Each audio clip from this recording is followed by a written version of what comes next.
Good day, good day. Welcome to the Pure Michigan Properties podcast. Thank you all for joining us. As today we are excited to have you. I'm one of your hosts. My name is Shalonda Wather, and I am joined with... Hey, my name is Dylan. Dylan. What's up, Shalonda? Come on now. You already know. What's your line? Tell me the latest and greatest. Oh, it's my favorite line. So, Shalonda, what is the latest and greatest with you? The latest and greatest is just, again, honing into those opportunities that each day affords us. For sure. So, give me a specific. Give you a specific. On a specific greatness. Listen, the day gives you an opportunity. It gives me an opportunity just to be great, and I'm tapping into it. Nice. I love it. That's it. I just love tapping it. Into doing one thing that I genuinely love doing. I'll say that. Yeah. And that's helping others. And that's why this industry is the perfect one for you to be in. That's it. I was just talking with one of my friends yesterday, and I was like, I think I'm the most anti-sales person ever, because I will just tell someone, I'm like, I don't think this is the one for you. I consider myself more as an advisor than anything. That works. Yeah.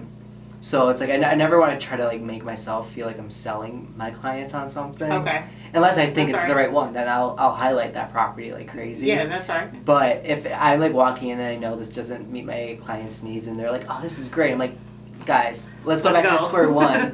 What was the checklist that we were asking for, right? Right. Like, you guys were asking for a lot of land. We're right on top of our neighbors. How does this make sense?" But. We're right on top of our neighbors. But, you know, so that's why I say sometimes I can be the most anti-sales person ever. Yeah. But I just love being an advisor. And that's respectable, because same for me. I love being an advisor. I don't like to be sold. You know? Right. Yes. And so I think that's maybe where, the notion comes from. Right. Not being a salesperson. Yeah. I'm here to be, again, like you said, that advisor, consulting. Mm-hmm. A resource. A resource. I'm So, helping you. Exactly. Regard, like, at the end of the day, that's why I'm here. That's it. Yeah. So let's talk about what this episode's all around. And today, we're going to be talking about an appraisal guarantee. Right. So let's even take it a step back of talking about what an appraisal is. Well, let's even run down the process really quickly. Yeah, let's do that. For the viewers who may not have tuned in prior. So once you have a home under contract, then the next phase, after you call one of us, then you have a home under contract. Yeah.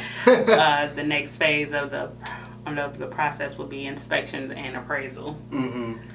So I'll hop in really fast and say, so an appraisal, I think, is huge for a buyer, right? In today's market. Yeah, it's a protection that I think for my buyers that I heavily say, even on like cash sales, right? Mm-hmm. If you're a buyer and you're doing cash, you don't have to have an appraisal. You can still get one done. Correct. Even sellers, right? Yep. You can get an appraisal done before you put your house on the market, just to know. Because sometimes if your property is so unique, it can be hard to comp it out and figure out really where it lands. True enough. So sometimes getting that appraisal really will solidify, okay, this is where we're at. That's this is where we should be at, right? Because it's the bank's opinion of what the house is valued at compared to the comparables around. Absolutely.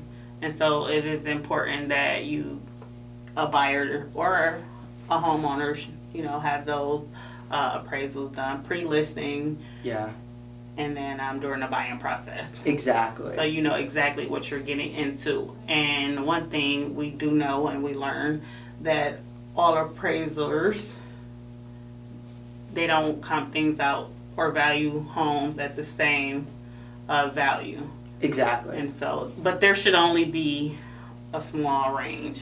Right. I mean, it shouldn't be a huge gap in there. Yeah.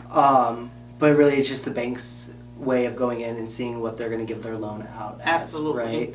Yeah. So let's say, for example, right, you're looking at a house, putting an offer at 115, let's say. Mm-hmm. And then the bank comes in and they're saying, no, it's only actually worth $100,000. They're giving that loan at the 100,000. And if you still want to go with that sale, you have to make up that gap from what you put in that offer to where that loan value is. Yeah. That's $15,000, let's say, for that example. Meaning your buyer would have to come $15,000 with cash to the closing table. Yep, that's right. So sometimes, I mean, I think it's a great thing for buyers because now you understand where in a way, where that market is. Indeed. For the mortgage companies, That's right. To where they think that value is.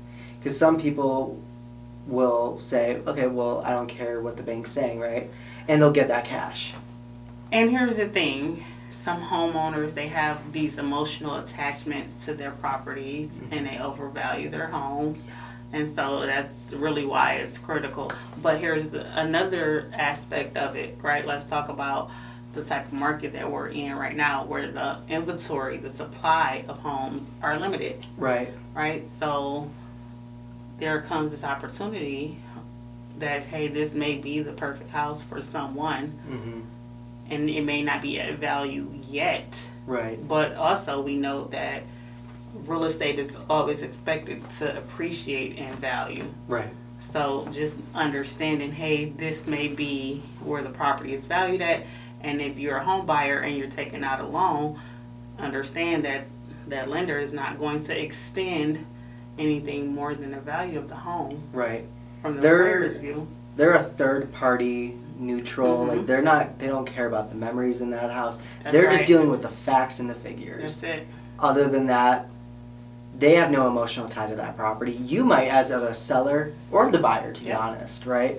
And you might bring up the value because of those memories, the emotions, things in the property or outside the property that might be a value add to you. That's right. But not to the bank, because the bank only cares about what? Their money. That's it. Protecting their money. They're a business at the end of the day just as much as we are. That's it. That's it. So I think as a buyer, I mean, I talk to all my buyers in the consultation about it, of what appraisal is, what the report looks like when we get it back from the bank. How do we digest that and talk about that? Okay. And then where do we go forward? If it either lands at value, above value, or under. There's 3 different ways. And if it lands at, great. If it lands over, fabulous. Guess what? You just got some equity in your house. Instant equity. And then if it falls under, that's a different conversation. Yes. So, have you ever had an appraisal go wrong for you? Not thus far. Okay. Not thus far. Everything actually has come back above appraised value. I'm sorry, above asking, above list. I love that. So I love that. Yeah, so far instant equity for my home buyers. Yeah. But we have had those conversations during our consultation. Hey, there will be not opportunities. There will be situations where you may fall in love with a property and it may not be at value. Right. And so are you that much in love with the location and the uniqueness of this property? Does this neighborhood have the amenities that you're looking for where you would come out of pocket to meet that listing price or that asking price? Or do we negotiate? Exactly. I mean, at the end of the day, there's 3 people that really put their value on a home. The seller, the buyer, and then at the end of the day, the bank. That's it, that appraiser. Right, that appraiser, he's coming in and again, he's neutral to every party. He's not with the seller, he's not with the buyer. He's just with the bank. He's like, bank, this is what you need to give out to don't give a penny over. That's it. I unfortunately did have an issue with an appraiser one time where we did an appraisal guarantee, and we'll get into that in a second, but it went under, and we put a floor and a ceiling, and I'll talk about that in a second as well. And it went under our floor, and unfortunately, I had the buy side. It fell through because we couldn't negotiate a way to come up to that difference. Oh, wow. And so, unfortunately, my clients lost out, but we're still going. They didn't lose out. No, I mean, at the end of the day, it just wasn't right for them. Right. But, yeah, I mean, that's another part of our purchase agreements is if it doesn't appraise that value of where we put, the buyer is able to terminate and get out. Yeah. It provides that safety net. Exactly. I mean, indeed. That's why I love like the inspection periods, the appraisal periods, because at the end of the day, it protects your buyer. That's right. Let me ask you this, Dylan. Do you include appraisal guarantees for all of your purchase agreements or with all of your purchase agreements? Not every one. Okay. It really is based off the clients. Obviously, I'll go through that with my whole consultation, but if they aren't in the financial means to give an appraisal guarantee, if they don't really understand it and they don't feel confident in it, then I'm not putting it in there. Because if we have to use it and they're kind of scrambling at the closing table, right, that doesn't mean I did my job well. Right. I didn't do it right. Correct. And then also based off with the conversation with the listing agent, do they understand what an appraisal guarantee is? Right. Because if they don't and they get my purchase agreement sent over them or our offer, and they don't understand it, they might be making a decision on something that they don't understand as well. And when I always send over an offer, I will go through it with the listing agent over the phone and say, this is what we're offering. This is the highlights of our offer. I just want to make sure you understand it, so when you present it to your client, they understand it as well. Because at the end of the day, their client's the one making the decision. And if the client doesn't understand it, they're not accepting our offer. No. And that's right.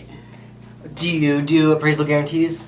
So thus far, I haven't had the need to do an appraisal guarantee. Typically what I do is with my buyers, we're shopping under what they're approved for. Oh, okay. Yeah. So that leaves the opportunity for us to kind of negotiate, or we have wiggle room where if we need to make a full price offer or add to the offer, then it'll come from the budget that they already been approved for. Right. Just because I don't want them having to scramble. Yeah.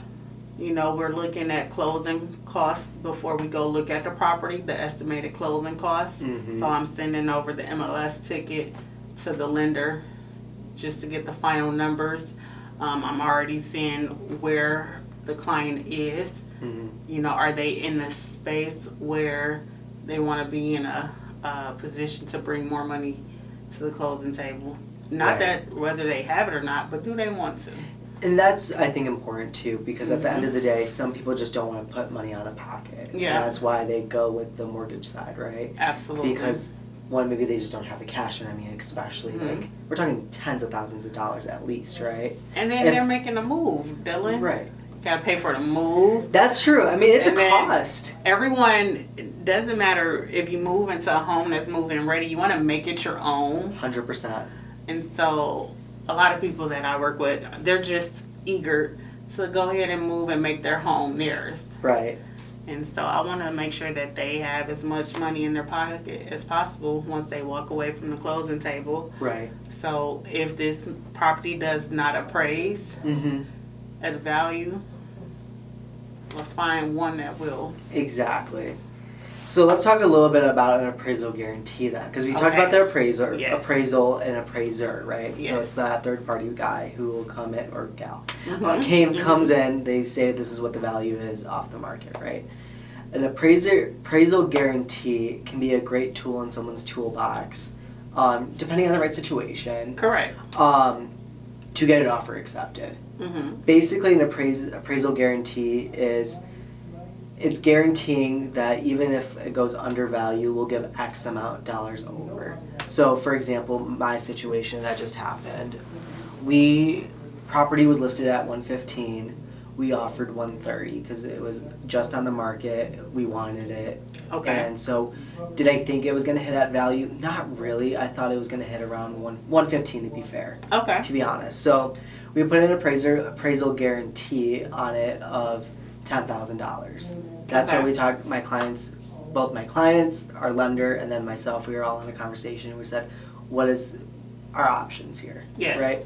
So I explained it to them. I'm like, this is how it works. And I always protect both. I protect my clients, but I also put in a caveat that the sellers also benefit out of something. So I'll put a floor and a ceiling. Sure.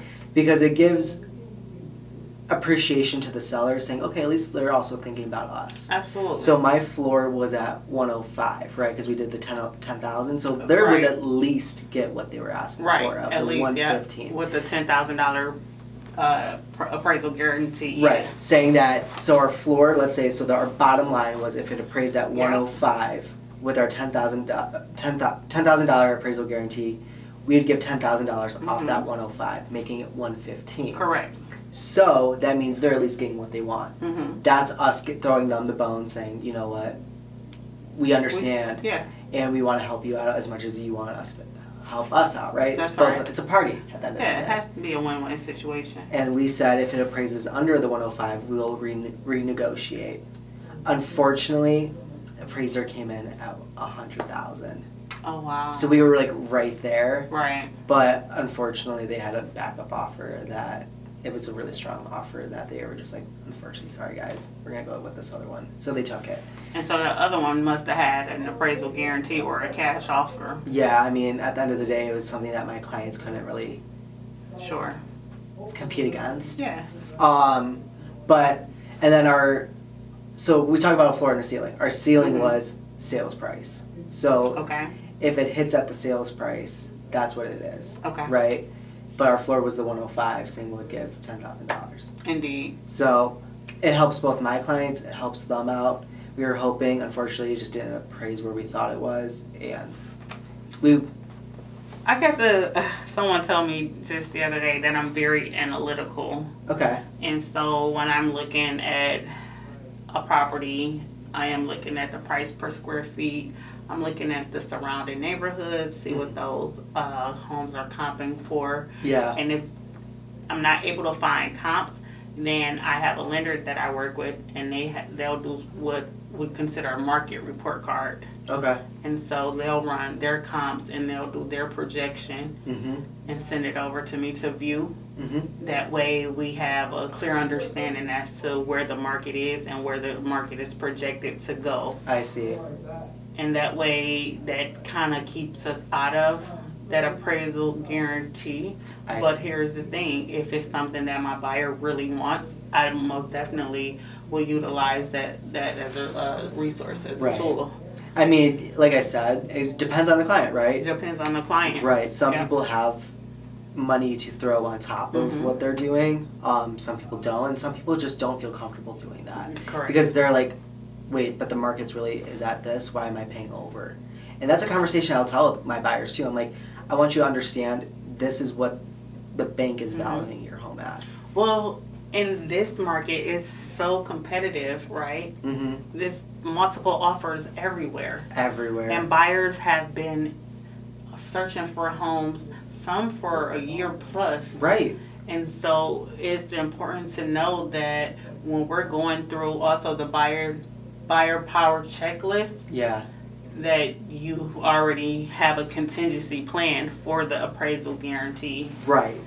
Just to make your offer stand out. 100%. I mean, you can stack different tools on that. Like, so I'll do an right. escalation clause with an appraisal guarantee, with doing our inspection based off past. Like, you know, like I'm just trying to butter this offer up as much as possible so that it's sweet, that the sellers still like it, my buyers feel comfortable with what they're offering. But I think an appraisal guarantee, because I mean, at the end of the day, it literally is in the word, guarantees to the seller, you'll get this no matter where it lands. Absolutely. But some people, so this is one thing I'll never do with my clients, a full appraisal guarantee. I don't trust that, to be honest. Okay. Just tell me why. Because I don't know if that appraiser is going to have a good day or a bad day, right? Let's say, Yeah. and at the end of the day, it's a person, right? He has feelings, he has emotions. If he spills coffee on his lap that day before he's going to appraise a property, he's not in a good mood. You know what? He might not appraise it where I want to. And if we did a full appraisal, it doesn't matter where our hands are up at that point. Right. Yeah. He could, if it's, let's say, back to, let's say 115 we offered, right? And we did a full appraisal guarantee. Let's say he values at 80,000. Look how much cash my buyers have to bring to the table now. Yeah, we'll never do that. Yeah, so It's not in the best interest of our clients. I just don't trust it. Yeah. Because I need to know where. I want to give a range to my clients. Absolutely. And to say, I have no clue where it might land. I think it's going to go here or here. I'll give you my best guess or estimated, you know, but do I really want to give all my cards to an appraiser and say, definitely not. to me, that's not protecting my clients. That's right. And I'm not trying to put them in a situation where they're house poor now. Yeah, and I feel the same because again, you don't know where that appraisal will land. Right. And so, in our client's best interest, we always need to know the highs and the lows. I tell my clients, this is the best situation, this is the worst situation, and this is where I think it's going to happen. And this is where we draw the line so that there's no unforeseen circumstance so they can make those decisions confidently. And if my clients ask me, like, oh, what's the worst situation, I am saying, well, we gave a full appraisal guarantee. I have no clue. You could be giving $115,000 in cash. They might value it at $0. I mean, I doubt it, but to be honest, I don't want to even take that risk. Property is only worth $1. Right, imagine. That should bring $114,999. $114,000. Oh my God. It's be like, I wouldn't be able to sleep. Right. When I would always be open, like, oh God, where do you think he's going to value it? It would stress me out too much. I'd rather stay, it's like a safety net. That would stress me out too, to be honest with you. If I'm just leaving, at that point, there's like really no cap. No, it's so anywhere. Like, and a lot of people do it nowadays. It's like being outside in the middle of nowhere. Yeah. During a storm. That's exactly what it is. Literally, like, good luck. Yeah. No, give me an umbrella. Right. To protect me. Exactly. And I mean, on the guarantee. listing side, that could be fabulous. Because you know what? You're guaranteed that, you know what? Your appraisal will never fall through. Mm-hmm. You just have to worry about an inspection at that point. And financing, making sure they are able to get the mortgage. Correct. But on the buyer's agency side, I couldn't do that for my clients. Yeah. I just... But even for the seller, you know, when you sit down with a competent real estate agent. Yeah, keyword. Keyword competent. Then you all should have already sat down and gone through the numbers. Right. So that you know what to expect. 100%. And like back to what I was saying is like I always will tell my clients in every situation, inspections, appraisals, closings, right, showings, every little aspect of this whole business. Best case scenario, worst case scenario. This is where I think. Yeah. Just so they get my advice off the whole process of what we're doing, and they understand where everything can fall. That's right. And that's why I just don't like full appraisal guarantees. I will do appraisal guarantees with a floor and a ceiling. Correct. That's the only way to do it. Because at the end of the day, it just protects everyone. That's it. I believe that. I believe in that. So, I haven't had to do an appraisal guarantee yet, but I do agree with what you're saying, Dylan. Absolutely. And I think it's also important, back to kind of what I was saying a couple minutes ago about like calling the listing agent and seeing if they want that, right? Because some agents don't really understand it, or they just want a clean offer, and they don't want all these different contingencies, or if this happens, this will happen, right? Because some agents just don't want to deal with that. Oh, right. Right? Yeah. So I think it's also understanding where you're putting this offer at. That's right. It's kind of just like the inspection clauses, right? That's it. Some people, or escalation clauses, that's another one. Some agents don't want to see an escalation clause. Oh my God. Does that stress you? Do you not like escalation? escalation? Stress you? If they don't want it? Yeah. How do you feel about that? I don't mind either way. Okay. I really don't. Because, I mean, at the end of the day, some people would just say best and final. That's it. And I'm like, okay, I can do that. I think... Sorry, you're going to say something. Oh, no, I just was going to say, as long as all parties understand the options that are provided. Right. And go from there. I love appraisals for my buyers because at the end of the day, let's say we offer $1 million. Yeah. That appraisal is probably, well, let's say it's a small ranch in Novi. Okay. We offer $1 million, but obviously the appraisal, do you think let's say... It depends on where we're at. 1,500, yeah, that's true. That's very true. Let's say the actual value of this ranch, let's say $350, right? Okay. But we offer $1 million. Yeah. But on our appraisal, that's really where you can get creative with an offer, right? Where it's like with the floor and a ceiling, our floor, let's say, is at 320, right? Okay. And then we'll do it at 10,000. I mean, but we'll go up to sales price. Do you think it's ever going to go up to $1 million? Probably not. Probably not. But now we just brought down our purchase price all the way down to like 330, right? But I mean, I think that's where you're definitely in the running. At the seller's antennas. Right, they're like, oh, $1 million. I'm like, you're not getting $1 million, I promise, because it's not going to appraise there. But like, if you put a floor and a ceiling on your appraisal, right? Yeah. But that's why I like it, because it really will help my buyers understand at the end of the day. Let's say you want to sell it in 5 years, at least you kind of know where that ground is of where the bank thinks it's valued at. Correct. So, and if you're overpaying, at least you know that. That's right. And if you're comfortable with it, great. If not, then good, we can get out. Because it does work for some folks. Mm-hmm. You know, buyers, it works sometimes. The appraisals? Yeah. I think they work, I mean, at the end of the day, all the time. The appraisal guarantees when a house still does not come in at value, when it falls under value. If it meets the criteria of that buyer, then it's worth it to them. Right. You know. And at the end of the day, I mean, the buyer's the one who decides ultimately what it's worth. Yeah. If they're worth putting in extra money out of pocket, great, then that's what it's worth to them. If not, then fair enough. Fair enough.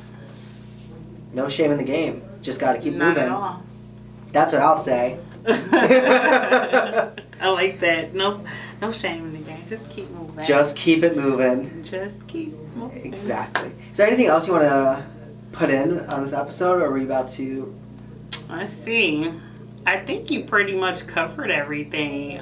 We know that the appraisers, they have different approaches to estimating. They do cost, cost estimates, cost approach. Yeah. What is the repair? I can't think of the name of the method, but I know what it is. The replacement. I know what you're talking about. I can't think of it either. Yeah. Isn't there like an abbreviation for it too? It's like yes. Yeah. AVR or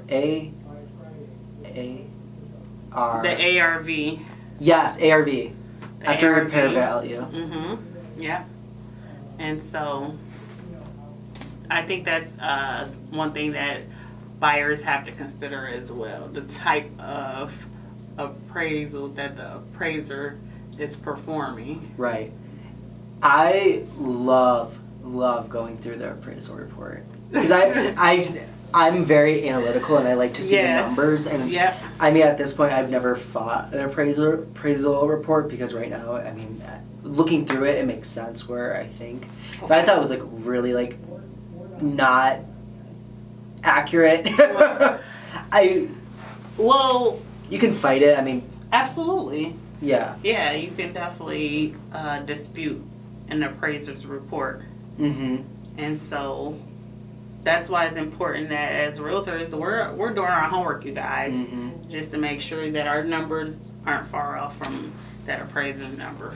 Right. That way we're not wasting time. That's the thing, right? Yeah. At the end of the day, deals usually fall through because time is just dragging. And you have it there, folks. So don't waste your time. Call the analytic experts. Yes. So how do they get in contact with you, Shalonda, if they're looking? You know what? The best way to get in contact with me, because I love to hear from you all, just give me a call, 586-339-8321. Feel free to text if that's your preferred method of reaching out. But you can also email me, Shalonda@kw.com. And that's SHALAUNDA@kw.com. Dylan. Yes. Tell our viewers, how do they reach you? The best way to reach me is to either give me a call or a text to 248-891-9860, or you can check out my website, dylanmostyn.com, spelled DYLANMOSTYN.com. And I look forward to having a conversation. I think that wraps up this episode. We look forward to The camera's like, up. you guys need to be done.